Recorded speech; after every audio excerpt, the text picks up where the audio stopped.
kita dapat berikut bersama-sama pada pagi ini.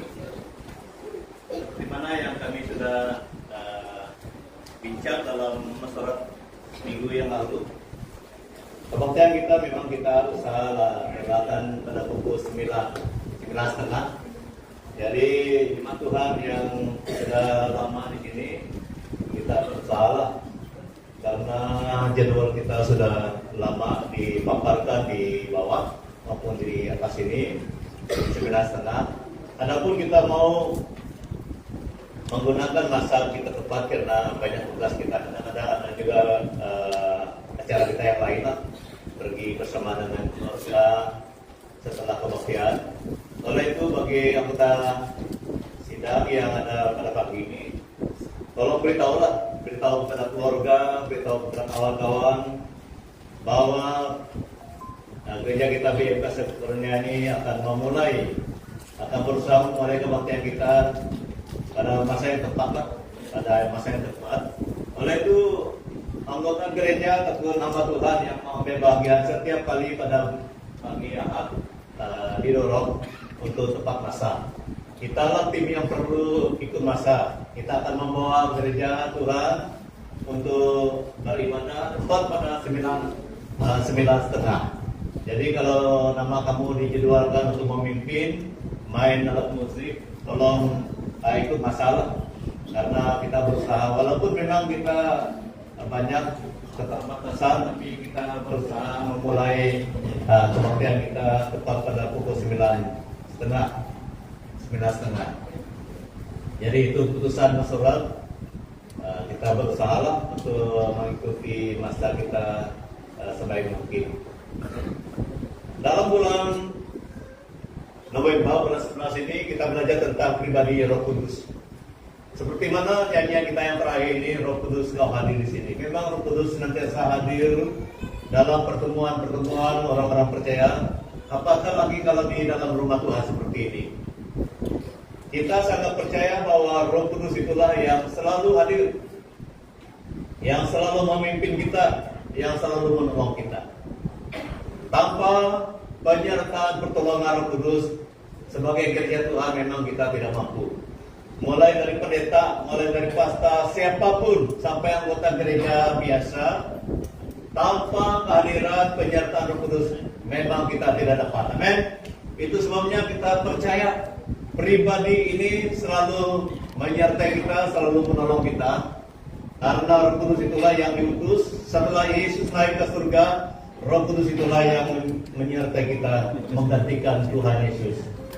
Jadi dalam bagian ini kita belajar tentang tema kehadiran kuasa Roh Kudus Tuhan. Kehadiran kuasa Roh Kudus Tuhan itu dalam tiga aspek.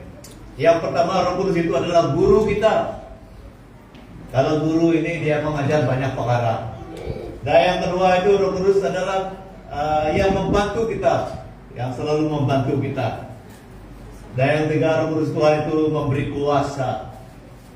Itulah sebabnya kita orang percaya adalah di antara orang yang sangat berbahagia karena peranan Roh Kudus itu banyak. Kita hanya belajar 3 pada pagi ini, sebenarnya ada banyak peranan Roh Kudus Tuhan. Karena pelajaran ini dalam sekolah teologi itu tidak pernah habis. Dalam program sijil, diploma, bachelor, master, doktor pun tidak pernah habis. Karena belajar tentang Tuhan ini adalah belajar tentang pribadi yang luar biasa. Jadi jangan kita katakan, saya sudah lama belajar kudus, saya sudah tahu semuanya. Jangan. Kita harus percaya bahwa belajar tentang Tuhan ini mengambil masa sepanjang hidup kita. Oleh itu kita hanya belajar 3 pada pagi ini. Yang pertama itu adalah Roh Kudus adalah guru kita. Puji Tuhan, Dia adalah guru kita. Mari kita berdoa. Tuhan Yesus, terima kasih karena Engkau adalah pribadi yang senantiasa menyertai kami dengan perantaran kuasa Roh Kudus-Mu. Kami sangat percaya pribadi Tuhan itu adalah pribadi yang selalu menolong kami, yang selalu mengajar kami, yang selalu menyertai kami. Tolong kami semua dengan pelajaran kami pada pagi ini, supaya kami dapat mengerti bahwa Roh Kudus itu adalah guru, Roh Kudus itu adalah yang menolong kami, yang memberi kuasa kepada kami. Tolong kami semua. Di dalam nama Tuhan Yesus Kristus, kami sudah berdoa. Amin. Dalam Yohanes 18 ayat 26 katakan, tetapi penghibur, yaitu Roh Kudus, yang akan diutus oleh Bapa dalam namaku, dialah yang akan mengajarkan segala sesuatu kepadamu, dan akan mengingatkan kamu akan semua yang telah kukatakan kepadamu. Ini adalah kata-kata Yesus sebelum dia naik. Dia mengungkapkan ada satu pribadi yang akan datang, namanya Roh Kudus. Itulah yang mengajarkan orang percaya, mengajarkan kita hari ini segala sesuatu yang pernah dikatakan oleh Tuhan Yesus. Itu sebabnya kita tahu bahwa dia adalah guru kita. Roh Kudus adalah guru kita. Dia mengajar. Dia mengajar segala sesuatu kepadamu. Kalau segala sesuatu ini merangkumi banyak perkara, baik itu perkara yang hal-hal yang kecil maupun perkara yang besar, baik itu perkara yang berkaitan dengan pelajaran ini maupun pelajaran tentang hal rohani, jasmani dan sebagainya, maupun itu adalah segala sesuatu yang berkaitan dengan roh-roh yang di udara dan sebagainya.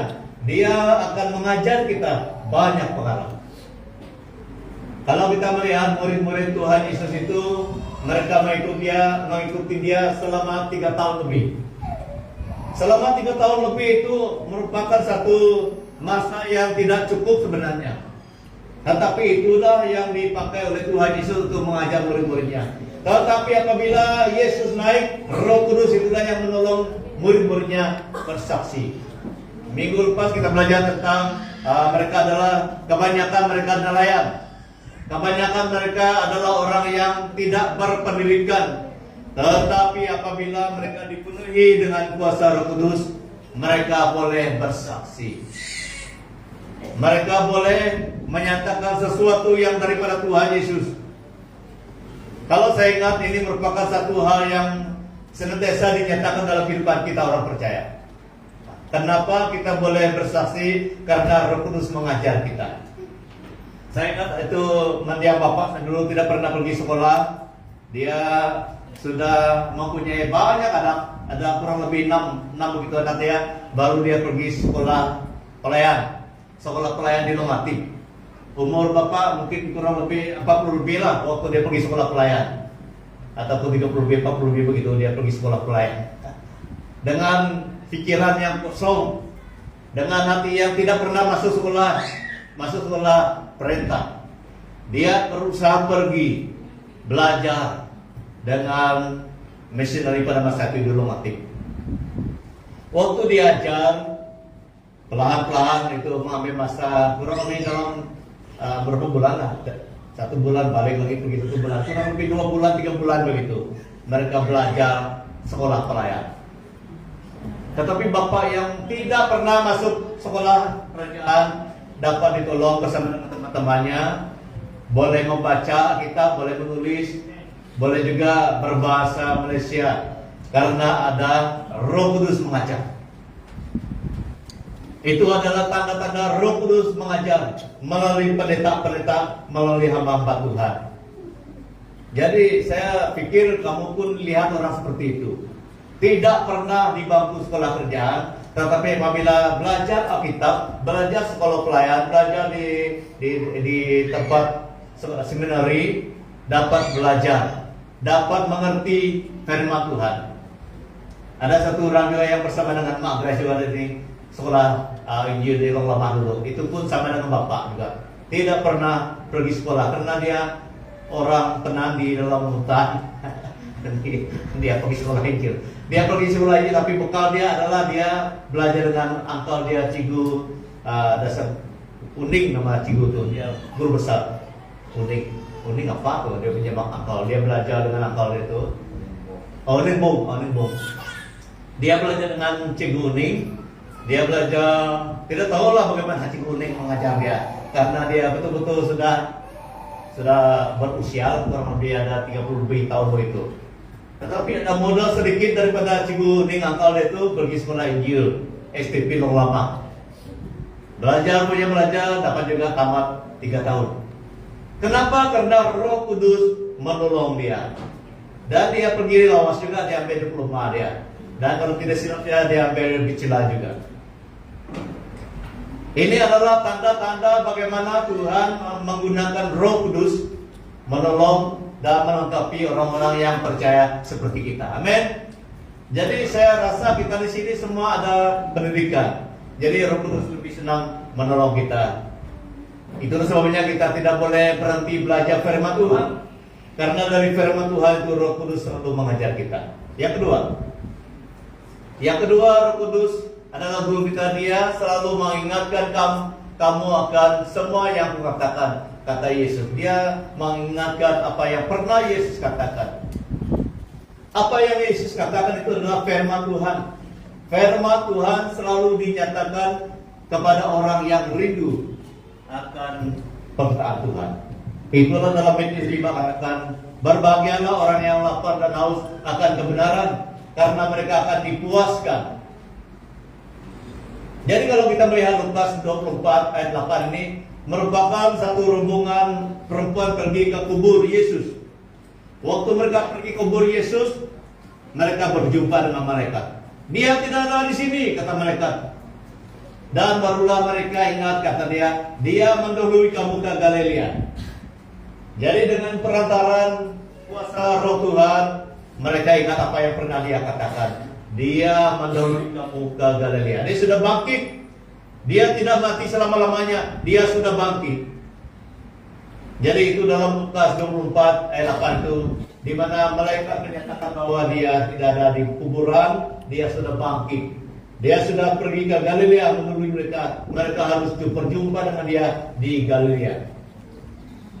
Yang kedua, Kisah Rasul 11 ayat 16, maka teringatlah aku akan perkataan Tuhan, Yohanes Pembaptis. Ini adalah di dalam rumah Cornelius, di mana waktu Petrus menyampaikan firman Tuhan, maka mereka dipenuhi dengan Roh Tuhan.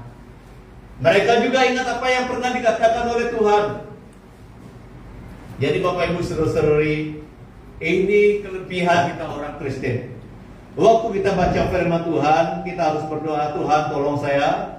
Tuhan akan tolong kita dengan perantaran kuasa Roh Kudusnya. Dia akan jelaskan apa yang kita rindu kenal dari firman-Nya.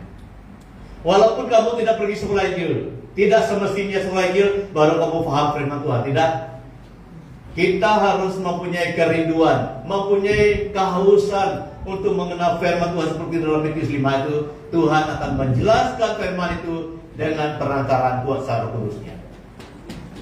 Ini kelebihan kita dengan Tuhan, ada Roh Kudus yang menjadi guru kita. Yang kedua, pribadi yang dikatakan oleh Tuhan melalui firman-Nya yang di Roh Kudus itu, dia adalah Tuhan, Roh Tuhan yang membantu. Dalam Roma 8 26 sampai 27, demikian juga Roh membantu kita dalam kelemahan kita, sebab kita tidak tahu bagaimana sebenarnya harus berdoa. Tetapi Roh itu adalah Roh Kudus sendiri berdoa untuk kita kepada Allah dengan keluhan-keluhan yang tidak terucapkan. Dan Allah menyelidiki hati nurani, mengetahui maksud Roh itu, yaitu bahwa ia sesuai dengan kehendak Allah berdoa untuk orang-orang kudus. Berdoa, dia menolong kita.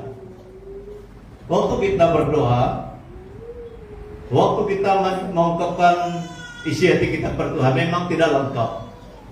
Tetapi oleh karena kita percaya, Roh Kudus yang bersama dengan kita itulah yang melengkapi apa yang kita sampaikan kepada Tuhan.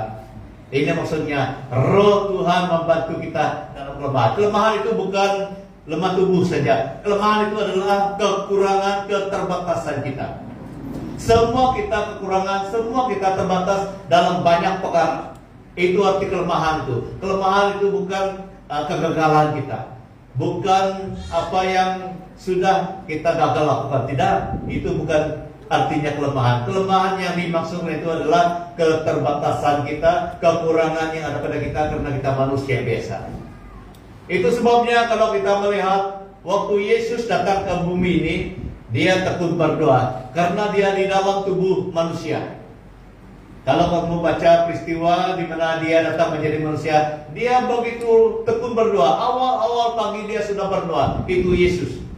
Kenapa dia perlu berdoa? Karena dia memberi teladan, memberi contoh kepada manusia. Apabila kita menggunakan tubuh yang hina, yang fana ini, yang terbatas ini, kita harus suka berdoa, berkata-kata kepada Tuhan. Itu maksudnya. Dia suka berdoa. Bukan dia tidak ada kuasa, memang dia ada kuasa, tetapi dia menggunakan tubuh yang sementara ini. Dan dia memberi contoh, memberi teladan. Dia suka berdoa. Kalau kita melihat nabi-nabi Tuhan, apakah itu Nabi Ilya, apakah itu Nabi Musa, Yesaya, kita melihat kehidupan mereka suka berdoa. Kenapa mereka suka berdoa? Karena mereka tahu bahwa mereka perlukan Tuhan. Mereka tahu mereka ada kelemahan. Kelemahan itu kekurangan, keterbatasan. Tanpa penyertaan Tuhan mereka tidak dapat menjalankan tugas nabi, tugas sebagai nabi Tuhan. Begitu juga rasul-rasul. Kalau kamu melihat dalam Alkitab, mereka suka menghadap Tuhan melalui doa. Kenapa mereka suka mencari Tuhan? Karena mereka juga manusia biasa seperti kita. Ada kelemahan. Kelemahan itu adalah kekurangan, keterbatasan. Perlu Tuhan. Jadi Bapak Ibu saudara-saudari, kita perlu Tuhan setiap hari. Amin. Apabila kita sadar bahwa kita ini adalah manusia yang ada kelemahan artinya kekurangan, keterbatasan kita. Kita perlu Tuhan karena Tuhan membantu kita. Tuhan membantu kita. Kita melihat contoh Yesus. Waktu dia di dalam tubuh manusia, dia suka berdoa. Dia memberi contoh kepada kita. Kita perlu berdoa sama dengan Yesus yang suka berdoa. Demikian juga bagi rasul, bagi nabi-nabi. Jemaat Tuhan yang Tuhan Yesus kasihi, ini peranan Roh Kudus. Kita berdoa saja apa yang kita dapat doakan, asalkan hati kita mau bertemu dengan Tuhan melalui doa. Sukuntang nenap dalam papsuk Tuhan. Usit itu saya tolong perintah-perintah sebanyak tidak perlu. Saya ini orang yang tidak suka tiru-tiru. Karena saya tahu Tuhan saya luar biasa daripada manusia lain. Amin. Walaupun ada perintah-perintah, ada pasta-pasta yang memang hebat daripada doa, daripada khotbah sebagainya, saya memang tidak mengandalkan mereka. Saya tetap mengandalkan Tuhan Yesus. Amin. Karena Tuhan Yesus dengan perantara Roh Kudusnya boleh tolong saya, boleh tolong kita semua. Jadi jangan lupa, Roh Kudus Tuhan membantu kita. Buatlah apa saja yang dapat kita buat. Roh Tuhan akan tolong kita semua. Baik melalui doa, baik melalui pelayanan kita, baik melalui apa saja yang kita mau lakukan untuk Tuhan dan untuk masyarakat kita. Dia membantu kita dalam kelemahan-kelemahan dan kekurangan kita. Memang ada kekurangan kita, ada keterbatasan kita. Kita harus akui itu. Apabila kita mengakui kelemahan ataupun keterbatasan kekurangan kita, baru kita dapat ditolong oleh Tuhan. Jadi setiap hari kita perlu pertolongan Tuhan. Yang kedua, Roh Kudus Tuhan menyempurnakan.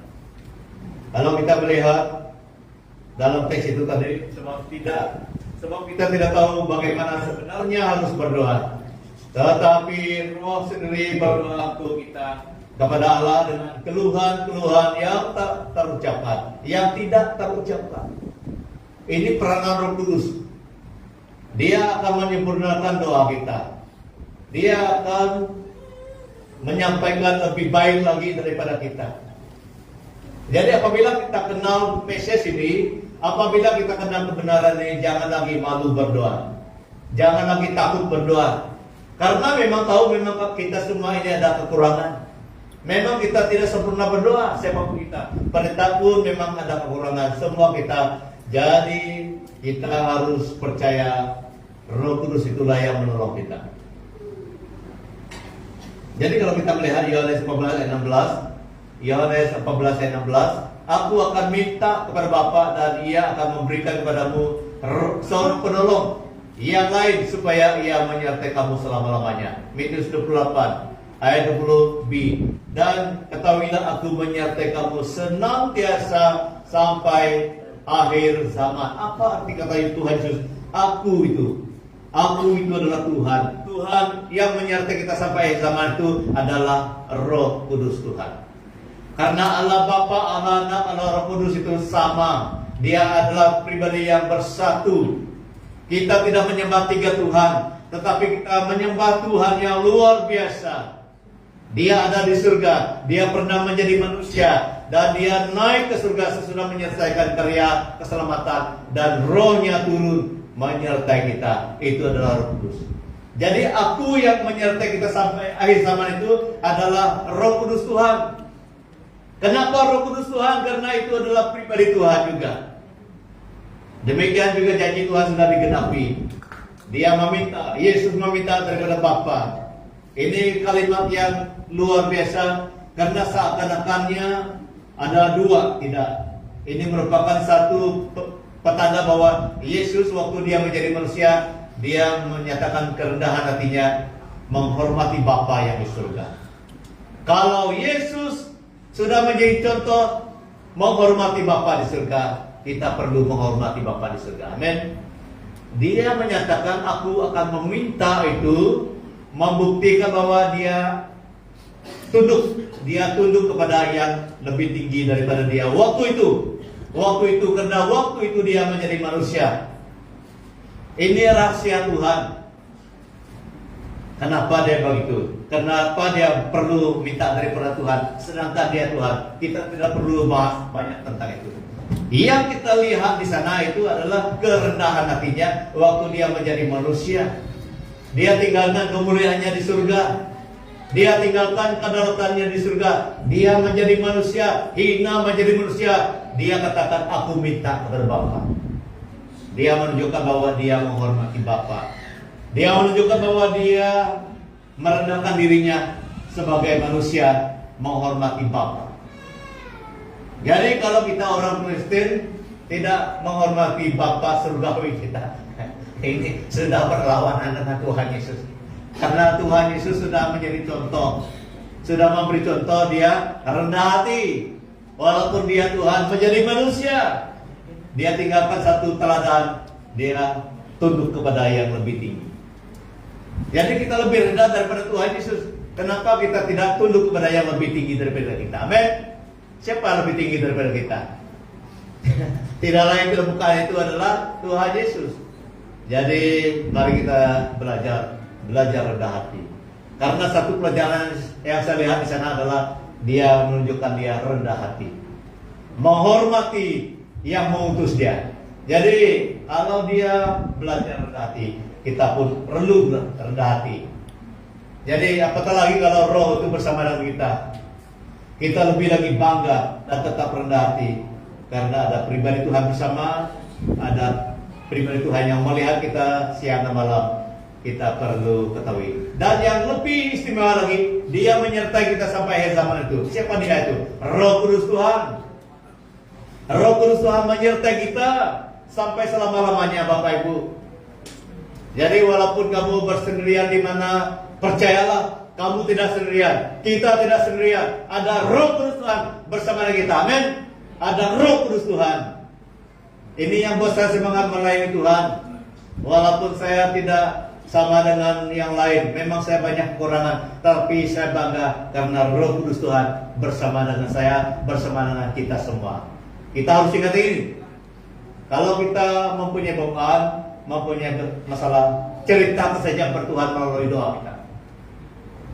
Jangan takut, karena kita memang terbatas, tapi Roh Kudus itulah yang akan menyempurnakan doa kita.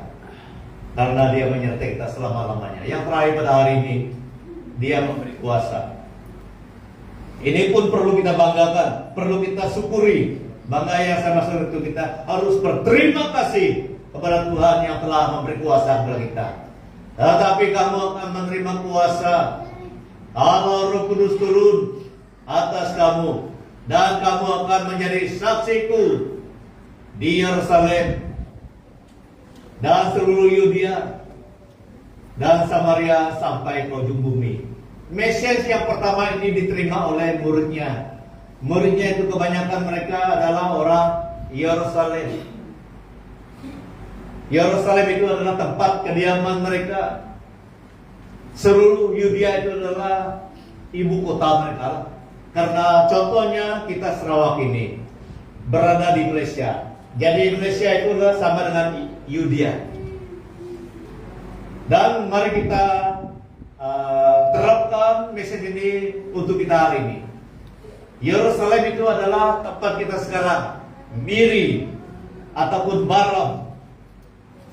Tuhan akan menjadikan kita saksi Tuhan di Baram ataupun di Miri.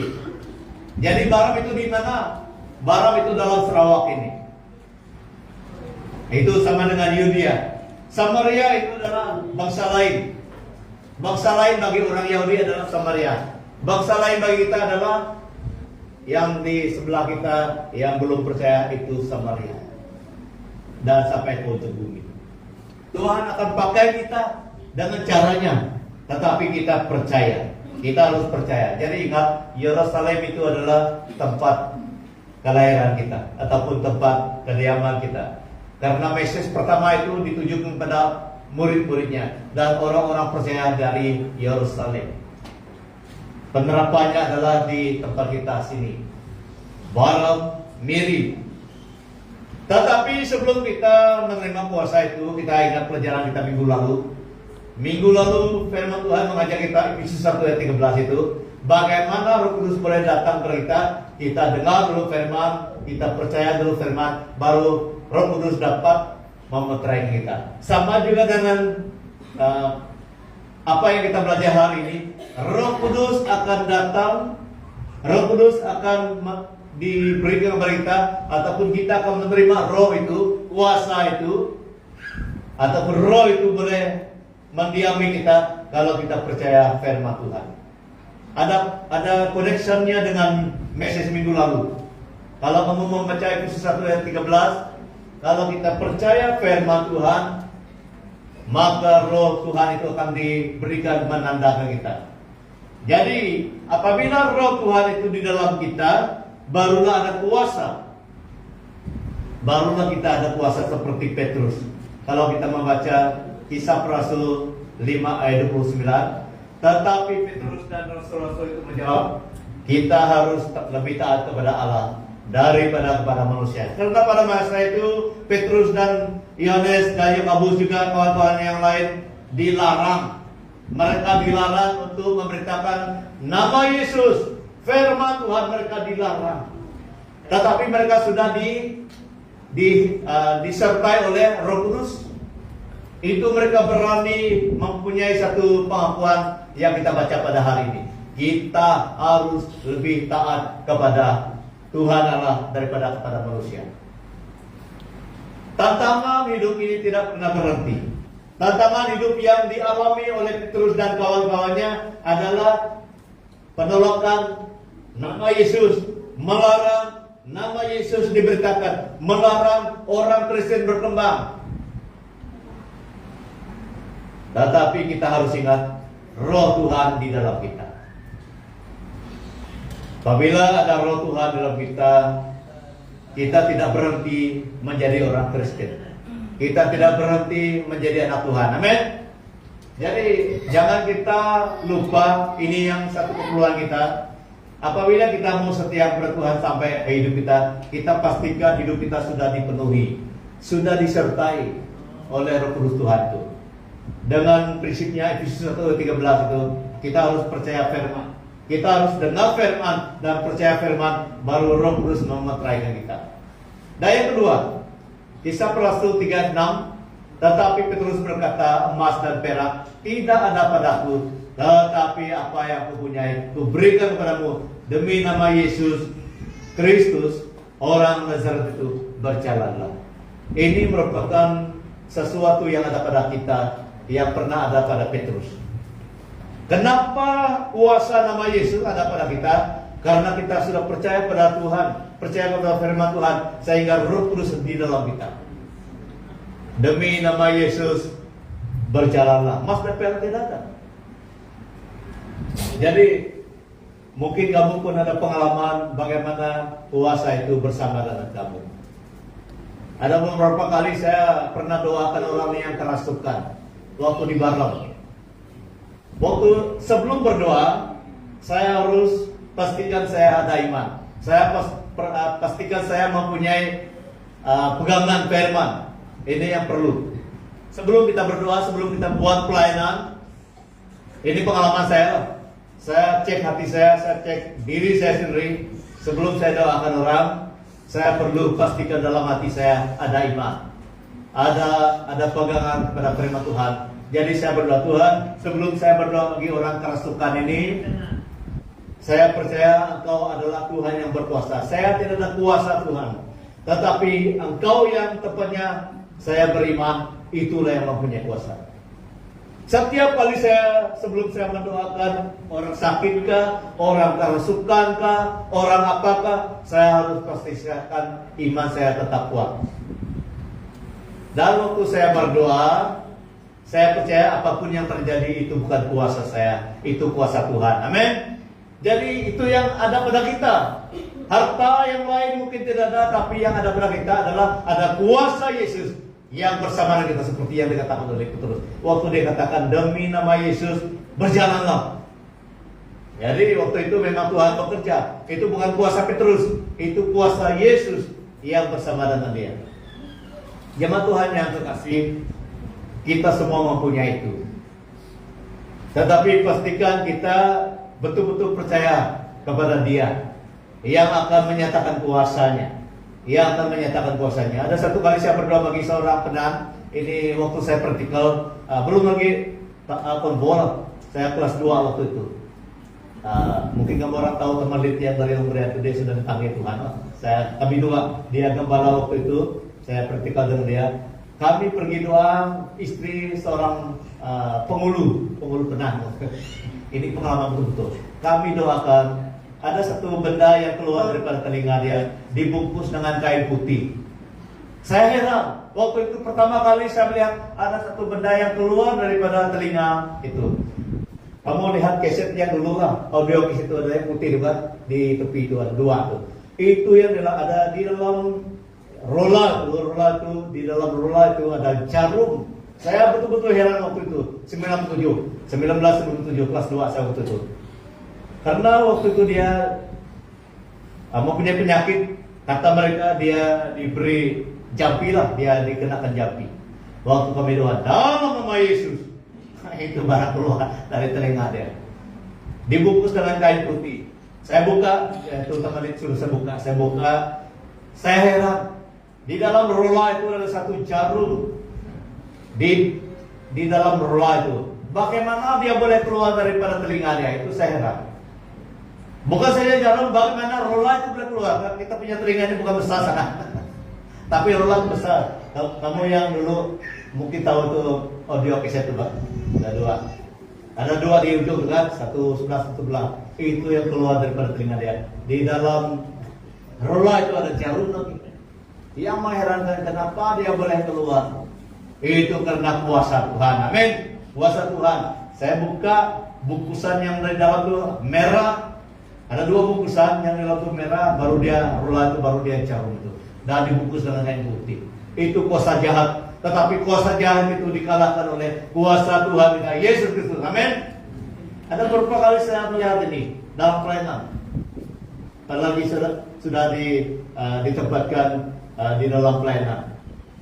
Jadi saudara, Bapak Ibu, saya mendorong kita, ini bukan dialami oleh kami pesta-pesta saja, tapi ini pasti dialami oleh kita semua, asalkan kita tetap berpegang kepada iman kita pada Tuhan Yesus. Amin. Karena kuasa yang dinyatakan nanti bukan kuasa kita, tetapi kuasa Roh Kudus yang diutus melalui nama Yesus itu.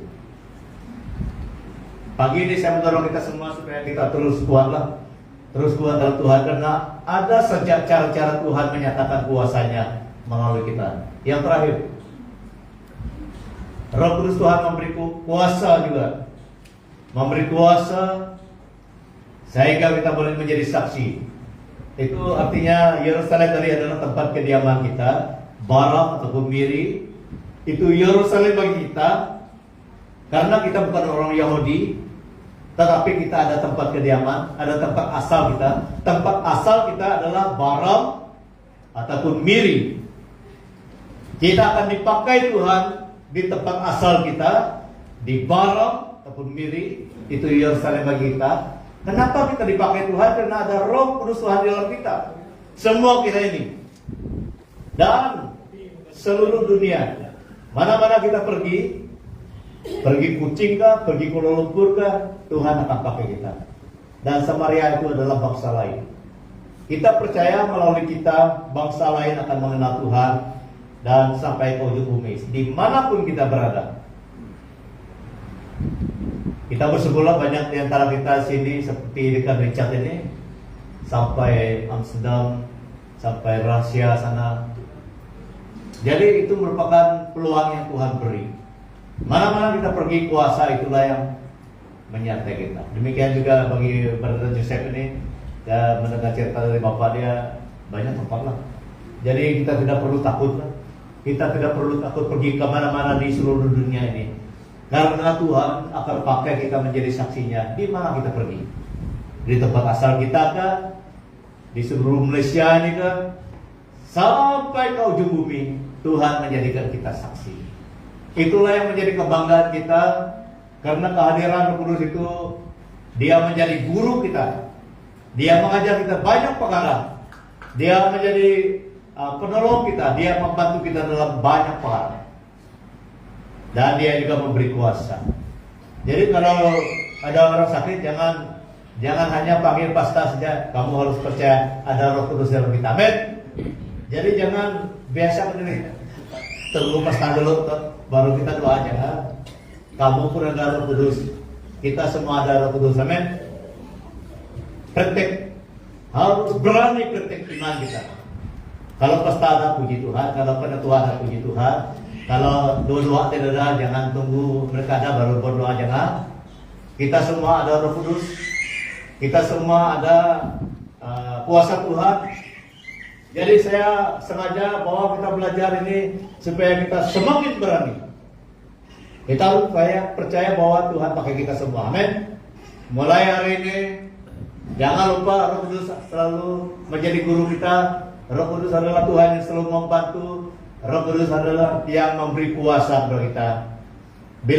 Bila masa kamu mau berdoa, mau melayani, walaupun pastor tidak ada, pendeta tidak ada, kamu harus percaya Roh Tuhan boleh pakai kamu. Amin. Roh Tuhan boleh pakai kita semua. Mari kita berdiri. Saya mau kita berdiri. Kita mau berdoa pada hari ini, karena kita belajar satu perkara yang sangat penting. Ada pribadi Tuhan yang menjadi guru kita, yang menolong kita, yang memberi kuasa kepada kita. Mari kita berdoa. Tuhan Yesus, kami bersyukur oleh karena Engkau adalah Tuhan yang telah menggenapi janji-Mu Tuhan.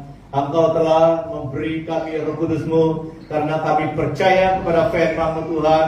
Kami sudah dipenuhi dengan Roh Kudus-Mu Tuhan. Roh Kudus itulah yang selalu mengajar kami, karena Roh Kudus itu adalah guru kami. Roh Kudus itu adalah yang selalu menolong kami, membantu kami dalam apapun. Dan Roh Kudus itulah yang memberi kami kuasa dalam halnya kami menjalani hidup ini, dalam halnya kami melayani. Kami sangat percaya Roh Kudus itulah yang memberi kami kuasa itu Tuhan. Pakai kami semua Bapa, dalam keluarga kami, dimanapun kami berada. Tuhan, pakai kami semua. Haleluya. Di dalam dan di atas nama Tuhan kami, Yesus Kristus, kami sudah berdoa. Amin. Silakan duduk, selamat berarti. Jadi saya beri peluang kepada Ibu Ellen. Ibu Ellen akan menyatakan tentang caroling. Lepas itu nanti baru penetua